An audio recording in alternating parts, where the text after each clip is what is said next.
Hi and welcome to my full moon reading. This full moon is in Pisces and it is on the 22nd of August, and to me it is in my cards a continuation of the energies we had during the new moon. It has to do with initiation, and the cards are initiation, imprint of karma, nightmare and Turandot.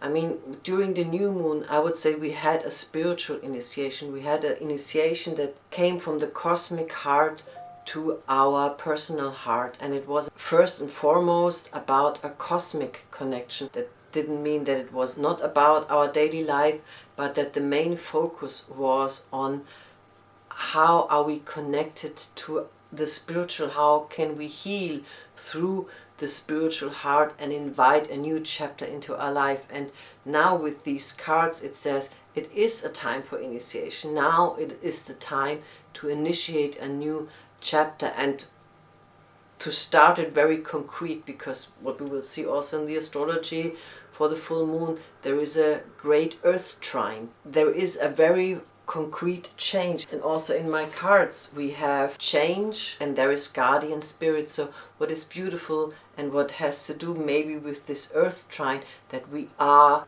protected, we are guided with the guardian spirits, and we are protected in this very concrete change. But as often when we are at a point where we now is the time for change, what I talked about during the new moon, where it was all about letting the light in and nourishing your inner garden, that I would say was the spiritual or energetic preparation for now. And now during this full moon, during this culmination point, it is a time to act with initiation. And what often happens when it comes to concrete changes, then our demons start dancing and our inner shadows start dancing, and our fears and our doubts.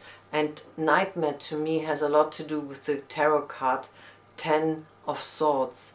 And 10 of Swords to me has to do with ping pong vicious game between us and the world, where we feel a lot of doubts coming from others, or a lot of cruelty coming from others, or a lot of adversity coming from the outside. And that nourishes our inner demons and the way we see ourselves, and that we don't like ourselves and that we diminish ourselves.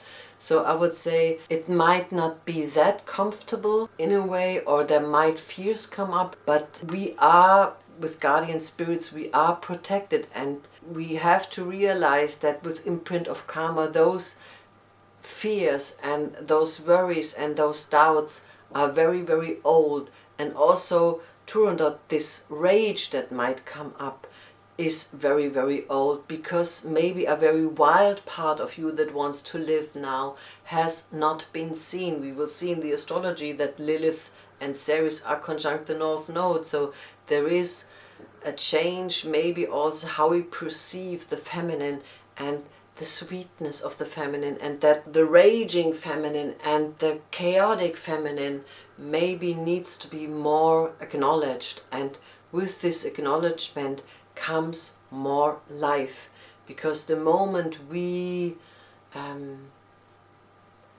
acknowledge life as it is, more life force is flowing back to us. And I would say this initiation is a moment to be courageous. I would like to quote Hermann Hesse for this full moon, who says, "Every new beginning has its own magic that protects us and helps us to live." And I would say this is what the cards guardian spirits want to tell you. There is something protecting you in this new beginning. Be courageous and don't listen to your fears, don't listen to your worries, and calm your rage. Acknowledge it, see it, be respectful with it, but be in peace and use the energy of it to make the change and to trust in the protection that this new beginning will hold for you. So in the astrology we have the moon conjunct Jupiter. If we don't feel nourished by our spirit, then there might be a danger that we fall into excessive drugs. We somehow try to get this nourishment in our 3D reality, which then leads to confusion. But usually I would say this conjunction during this full moon means that we can make this change out of a huge, vast abundance that our inner garden holds. And there is what I talked about before with this great trine between Uranus in Taurus and Pluto in Capricorn and Mars and Mercury in Virgo. It is about not only about a personal change but also about a structural change. We still have this patriarchal view that the personal is divided from the impersonal or the bigger political fields, but this is not true. I mean, C.G. Jung once gave the example where there was a dictator and he looked at all his army and all his weapon on his national day, and people would have thought, oh, he certainly thinks about his nation, but the truth would more likely be that he thinks, oh, what Mama would think.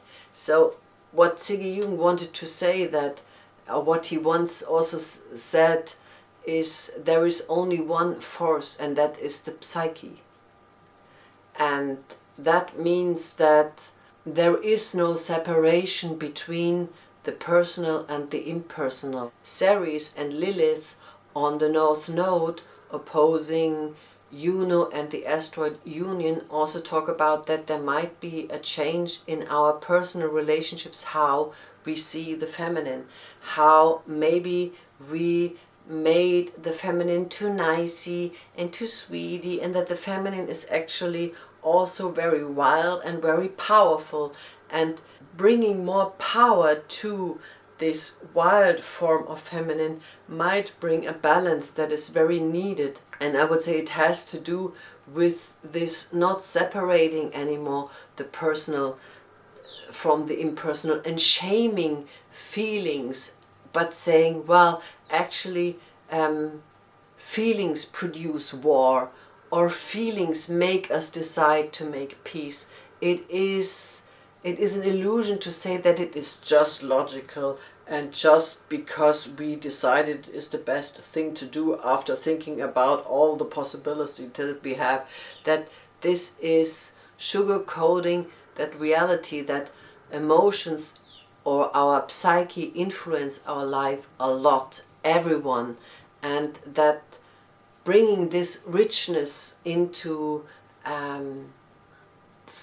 the awareness will bring a positive change, and it will also bring a positive change with the bisectile between Venus and Uranus and Venus and the Moon. There is a change in our perception how we see the feminine during this full moon. It is a culmination point, or it puts a spotlight on we have to change the way we see the feminine or all matters that are related to the feminine, like maybe spirituality, but definitely emotions. And with this great trine in the earth signs, there is also in the full moon, not only in my cards but also in the astrology, there is a huge emphasis on change and on materializing this change, and it is a wonderful time to materialize your wishes. I mean, Uranus is around 14 degrees and Pluto is around 24 degrees of Capricorn, so it is a very wide trine, but it is still in a trine, and this to me is very beautiful because it talks about structural change, and this is something that we really might have waited for. So this initiation moon might actually bring in some field of your life a very positive and very concrete change. And also on a bigger scale around the world there might be a very fundamental change, or at least the possibility for it. So I wish you a wonderful full moon and a very magical initiation, and always remember that you are protected in it. So till next time, namaste.